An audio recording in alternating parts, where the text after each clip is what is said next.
Hello, ഇന്ന് നമുക്ക് വളരെ എളുപ്പത്തിൽ നല്ലൊരു പലഹാരം ഉണ്ടാക്കിയെടുക്കാം. കുട്ടികൾക്കൊക്കെ ഇഷ്ടപ്പെടുന്ന നല്ല ടേസ്റ്റ് ആയിട്ടുള്ളൊരു പലഹാരമാണ് കേട്ടോ. അപ്പോൾ എല്ലാവരും വീഡിയോ ഒന്ന് ഫുള്ളായിട്ട് കണ്ട് സപ്പോർട്ട് ചെയ്യണേ.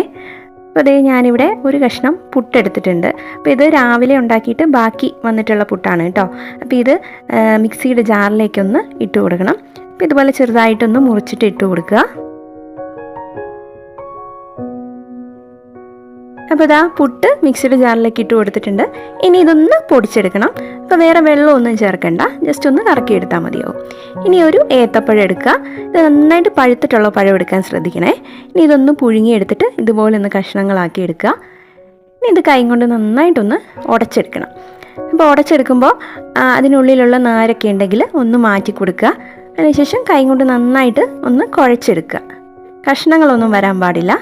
ഇനി അതിലേക്ക് നമ്മൾ നേരത്തെ പൊടിച്ച് വെച്ചിരിക്കുന്ന പുട്ട് അതും കൂടി ചേർക്കുക. ഒന്നും കൂടി നന്നായിട്ടൊന്ന് കുഴച്ചെടുക്കുക. വെള്ളമൊന്നും ചേർത്ത് കൊടുക്കണ്ട. നമ്മുടെ പഴത്തിന് അത്യാവശ്യം നനവുണ്ടല്ലോ, അപ്പോൾ ആ ഒരു വെള്ളത്തിൽ കിടന്നിട്ട് ഇത് നന്നായിട്ട് കുഴച്ചെടുത്താൽ മതിയാവും. നമ്മൾ ചപ്പാത്തിക്കൊക്കെ കുഴയ്ക്കുന്ന പോലെ കുഴച്ചെടുക്കുക. ഇനിയിപ്പോൾ നമുക്ക് ഇതിലേക്കുള്ളൊരു ഫില്ലിങ് അത് തയ്യാറാക്കാം. അപ്പോൾ ഒരു പാനിലേക്ക് കുറച്ച് നെയ്യ് ചേർക്കാം. നെയ്യൊന്ന് ചൂടായി വരുമ്പോഴേക്കും നമുക്ക് തേങ്ങ ചിരകി വെച്ചിരിക്കുന്ന തേങ്ങ ചേർക്കുക. ഇനി മധുരത്തിന് വേണ്ടിയിട്ട് കുറച്ച് പഞ്ചസാര അതും കൂടി ചേർക്കുക. ഇനി നമ്മുടെ തേങ്ങ നെയ്യിൽ കിടന്നിട്ട് ഒന്ന് മൂത്ത് വരണം. അപ്പോൾ ഒരു 2-3 മിനിറ്റ് നേരം ഇതുപോലെ ഒന്ന് ഇളക്കി കൊടുത്താൽ മതി. അപ്പോൾ നമ്മുടെ തേങ്ങ ആയിട്ടുണ്ട്. ഈ ഒരു പാകത്തിന് വന്നാൽ മതി, ഒത്തിരി അങ്ങ് ഫ്രൈ ആവണ്ട.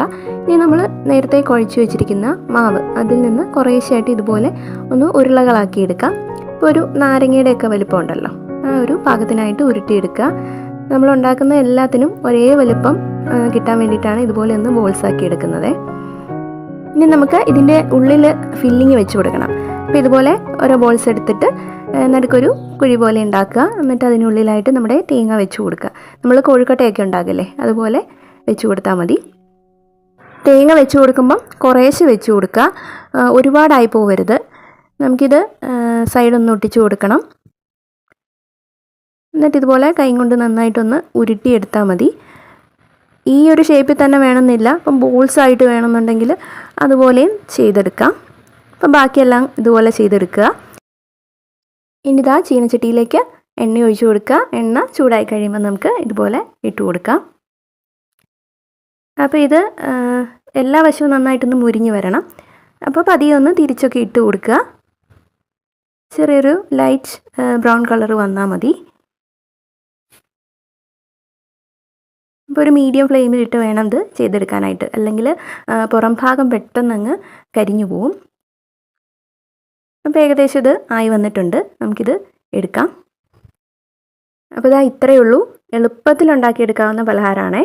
പുട്ടൊക്കെ ബാക്കിയായിട്ടുണ്ടെങ്കിൽ കളയണ്ട, ഇതുപോലെ ചെയ്തു കൊടുക്കുക. കുട്ടികൾക്കൊക്കെ വളരെ ഇഷ്ടപ്പെടും.